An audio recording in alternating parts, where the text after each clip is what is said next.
Assalamualaikum warahmatullahi wabarakatuh. Kami dari kelompok 2 peserta Latsar CPNS Angkatan 11 BPSDM Provinsi Kalimantan Selatan. Di sini kami ingin memaparkan hasil diskusi kami mengenai nilai-nilai dasar ASN berakhlak. Kelompok kami terdiri dari 10 orang.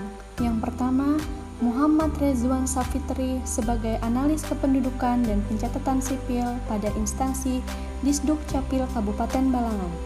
Yang kedua, Tiara Nurhalija sebagai analis pajak dan retribusi daerah pada instansi BPKPAD Kabupaten Balangan. Yang ketiga, Tony Hutagaol sebagai analis perencanaan wilayah perumahan pada instansi Dinas PUPR. Yang keempat, Nina Rahmaida sebagai ahli pertama polisi Pamong Praja pada instansi Satpol PP Kabupaten Balangan. Yang kelima, Novia Purwunawati sebagai ahli pertama nutrisionis pada instansi RSUD Balangan. Yang keenam, Muhammad Abduh sebagai penyuluh koperasi pada instansi Dinas Koperasi. Yang ketujuh, Siti Aisyah sebagai analis pendapatan daerah pada instansi BPKPAD Kabupaten Balangan. Yang kedelapan, M. Iswandi sebagai analis bencana pada instansi BPBD Kabupaten Balangan.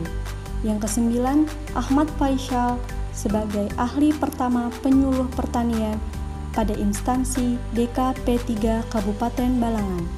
Yang kesepuluh, Khairun Nisa sebagai ahli pertama penyuluh pertanian pada instansi DKP3 Kabupaten Balangan.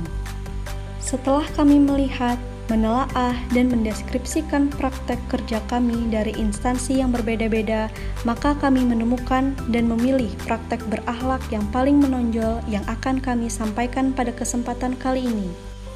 Yang pertama, berorientasi pelayanan pada instansi Disduk Capil Kabupaten Balangan. Praktek yang dilakukan melayani dengan menyapa dan bertanya secara ramah dan sopan mengenai keperluan yang diinginkan dengan bahasa yang mudah dipahami. Memeriksa kelengkapan dokumen persyaratan sesuai dengan aturan yang berlaku, kemudian langsung diproses jika persyaratan lengkap. Namun, jika dokumen persyaratan belum lengkap atau ada kesalahan, maka akan dijelaskan tentang dokumen yang dipersyaratkan mengenai keperluan yang diinginkan tersebut untuk dilengkapi dan diperbaiki. Pelayanan yang dilakukan secara adil tanpa ada diskriminasi baik itu orang yang lebih tua ataupun lebih muda. Yang kedua, akuntabel pada instansi BPKPAD Kabupaten Balangan.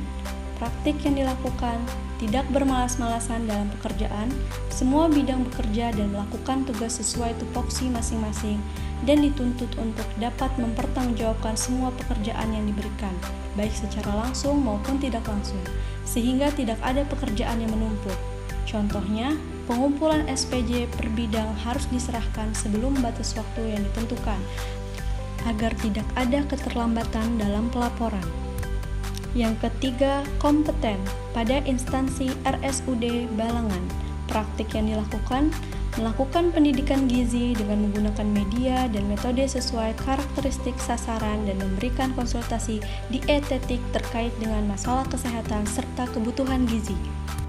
Yang keempat, harmonis pada instansi Dinas PUPR Kabupaten Balangan. Praktek yang dilakukan, melaksanakan program padat karya tunai atau infrastruktur berbasis masyarakat tanpa membeda-bedakan kelompok masyarakat, wilayah tertinggal, ataupun kesulitan geografis untuk pemulihan ekonomi nasional akibat pandemi COVID-19. Yang kelima, loyal pada instansi BPBD Kabupaten Balangan. Praktek yang dilakukan berkomitmen untuk senantiasa mendedikasikan seluruh kemampuan, waktu, dan tenaga dalam rangka optimalisasi pengabdian dan rasa nasionalisme. Contohnya, pada suatu waktu terjadi darurat bencana di luar jam wajib aktivitas kerja, maka tanpa pamrih melakukan penanganan kedaruratan, pendataan korban, dan pendistribusian logistik secara cepat. Yang keenam, adaptif pada instansi Satpol PP Kabupaten Balangan. Praktek yang dilakukan cepat belajar dan tanggap menyesuaikan diri terhadap perubahan, bertindak proaktif dan dapat selalu berpikir kreatif dan inovatif, serta mampu juga antusias mengatasi perubahan. Contohnya, atasan di kantor Satpol PP membimbing CPNS baru guna untuk merealisasikan nilai adaptif di lingkungan instansi tersebut. Yang terakhir, kolaboratif. Pada instansi DKP3 Kabupaten Balangan, praktek yang dilakukan terbuka dalam kerjasama untuk menghasilkan nilai tambah. Contohnya, penyuluh pertanian bekerja sama dengan kios pupuk dalam mendistribusikan pupuk subsidi. Sekian hasil diskusi yang dapat kami sampaikan. Kami akhiri dengan salam. Wassalamualaikum warahmatullahi wabarakatuh.